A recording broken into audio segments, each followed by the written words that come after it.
including our lives, as those boys didn't want us coming for them later. Bob put that old Spanish coin in my mouth and said, "I won't have it said that I left you with nothing, boy." Well, those horses bolted, and there we hung as those bastards rode away. The branch finally snapped under the weight of the three of us, but being my older brothers were bigger and heavier, they were already dead.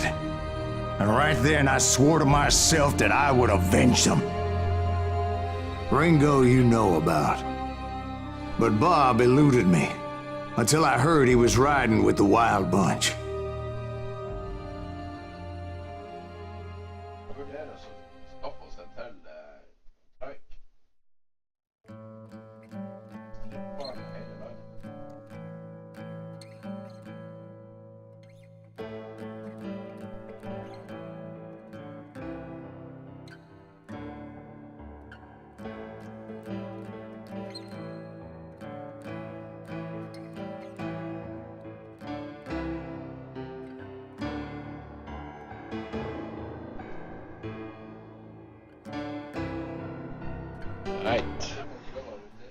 I'd been on their trail for months, ever since they left their hideout in the Bighorn Mountains. Led by Butch Cassidy, they were a loose association of outlaws who robbed banks and trains from Colorado to Montana. Among them was the Sundance Kid, and that murderous hombre I was tracking, Roscoe Bob Bryant. Were you a part of that giant Pinkerton posse after the Wild Bunch? No, boy. A circus like that would have slowed me down. Besides, I wanted Bryant all to myself.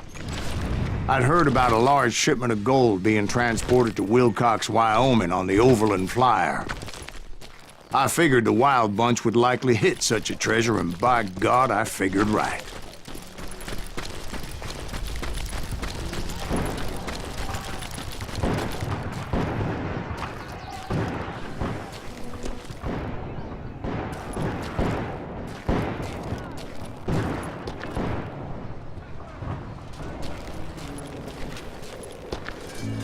They blew the bridge with the intention of forcing the train to stop.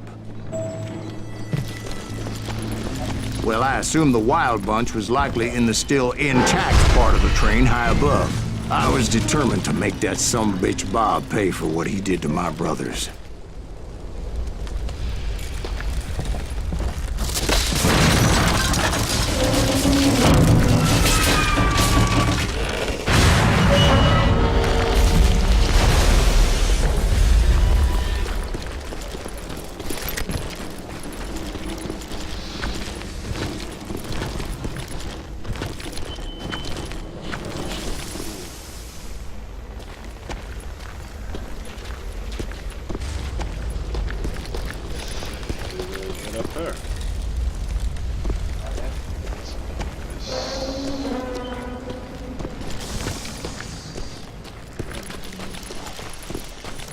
Ears are still ringing from blowing up that bridge.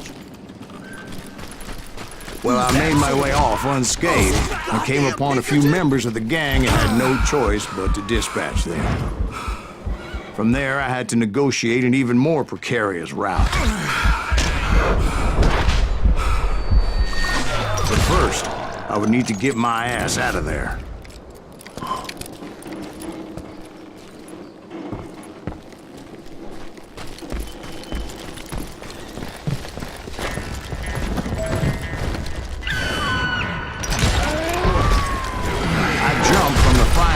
Into the fire as the train was clearly fixing to fall. I had found the gang, but in order to find old Bob, I needed to fight my way forward past a whole passel of desperados. Outside, inside, any way I could, I made my way towards my prey. Well, what about the passengers? It was mostly a freight train, as I recall. There were no passengers aboard that day.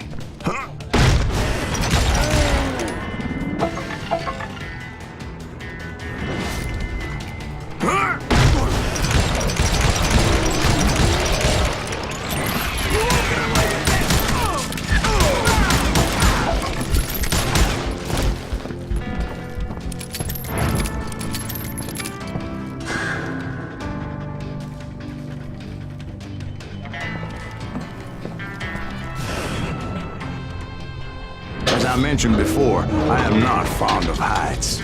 But I was too busy dodging bullets to worry about falling to my death. Odds were I was likely to die that day anyway. So I was determined to take down as many of those bastards as I could. Yeah, you know you can't beat me. You just made your match.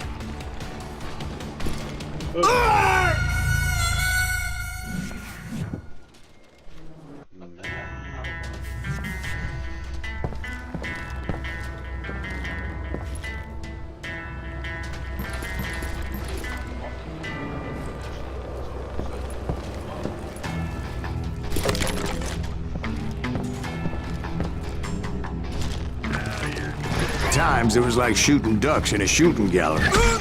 The only difference is these damn ducks shot back.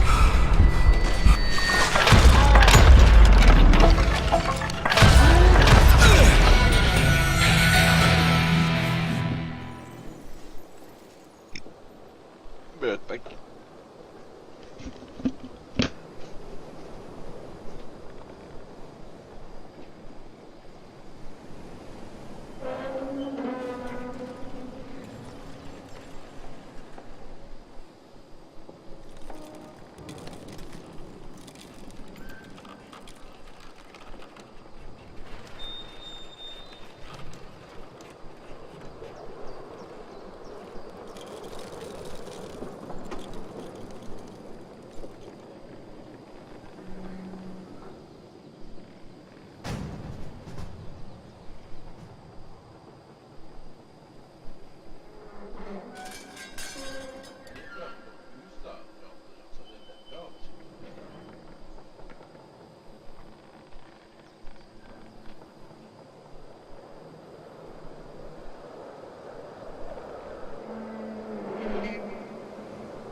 Fuck.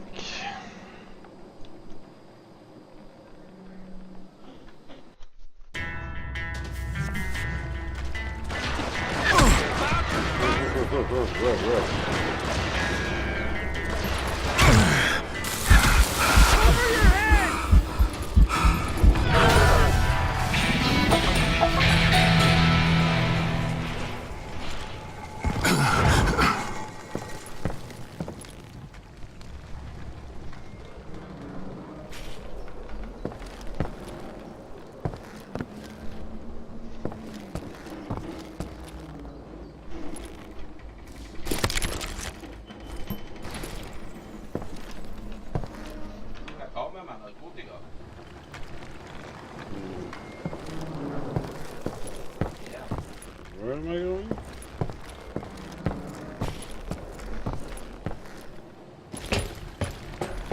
I kept hoping the law would show up and give me a You hand. mean like that giant Pinkerton posse that I read about?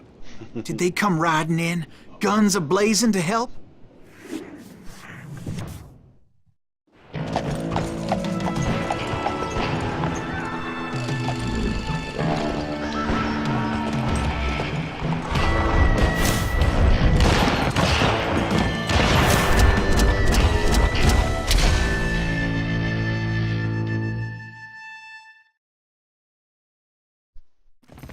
Help?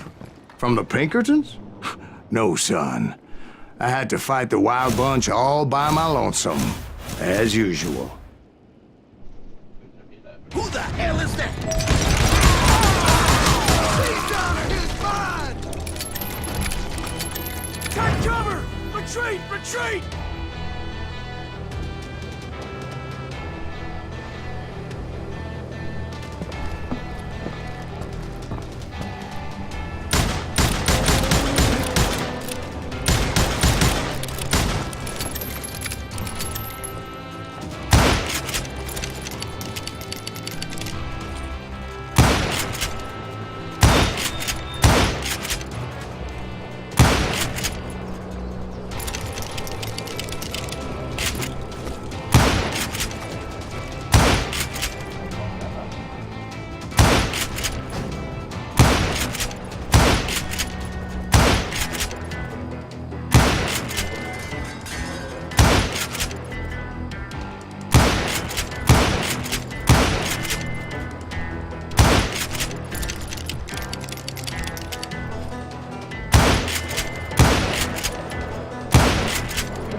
My guess is those dime novels didn't portray this as it happened, did they?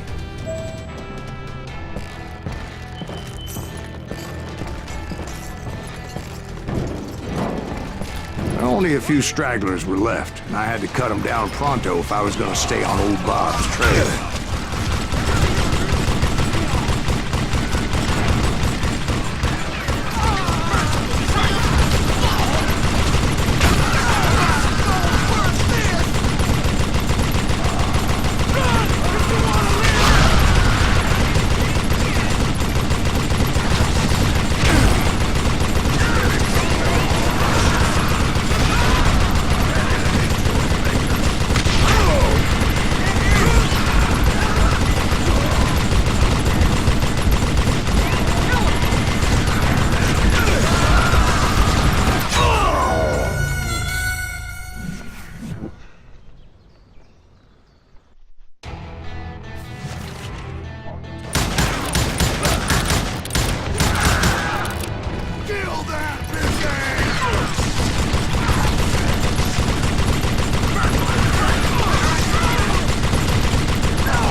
Once I silenced all those guns, I went searching for my nemesis, determined to finally have my justice. But the only survivor who welcomed me was George Flat-Nose Curry. Who was he? The fastest gun in the gang.